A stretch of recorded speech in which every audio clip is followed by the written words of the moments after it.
want to first talk about a question that everybody asks me, which is, why can't Japanese women have it all?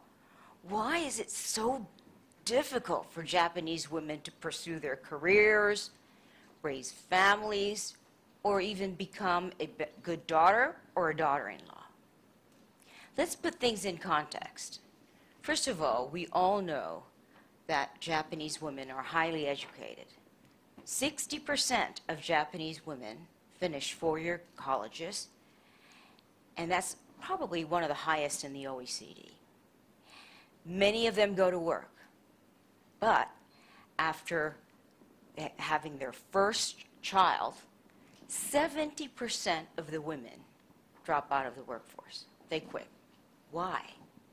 My discussion today here is about an option to allow Japanese women to sponsor foreign domestic help. Now, traditionally, Japanese women who chose to work will be able to rely on their mothers or in-laws or grandparents because families used to live together. But that's no longer the case. In fact, some things never change, which is that the average number of hours that a Japanese man or spouse spend with children under 6 is something like 1 hour a day, which is hardly nothing to be proud of, and also quite a bit lower than our counterparts in the US, Sweden, or in Germany. Now, given that we have an aging population where 1 out of 4 people are going to be over 2015, is it really fair for the wife or the daughter to ask a parent who is 65-year-old and older to be chasing a toddler and doing his household chores? I don't think so. In places like in Hong Kong and in Singapore, women get to sponsor foreign domestic help. What are foreign domestic helpers? Well, foreign domestic helpers are usually from places like the Philippines or Thailand. They're professionally trained, and they're able to help out with not only child rearing, but also taking care of the children, but also with household chores. Currently, only foreigners or non-Japanese passport holders are able to sponsor a foreign domestic helper. In fact, they have to meet a certain criteria or hold special visas, like an investor visa. Well, what if Japanese women or dual young couples want to hire foreign domestic workers, even or get them on a part-time basis? Right now, it's also illegal to nanny share or maid share, which means ask somebody to work with you 2 or 3 days for a person who is already sponsored by a third party, maybe somebody from the diplomatic community or a business person that already has the sponsorship privileges.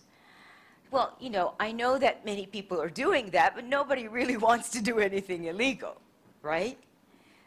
So, what are we going to do? Frankly, I have been very lucky because my husband was able to sponsor a visa. He met the requirement. But it wasn't easy for me. I remember going to the immigration office, and they told me specifically that I had to have 2 children in order to sponsor a person from the Philippines. Well, I remember going to the immigration office 9 months pregnant, and then they kept on saying, no, you don't have another child. So I went back with a sonogram. Do you know what a sonogram is? With a picture of a baby saying, this is it. And to this day, my husband would say that he thought that I would deliver the baby right there until I got the visa.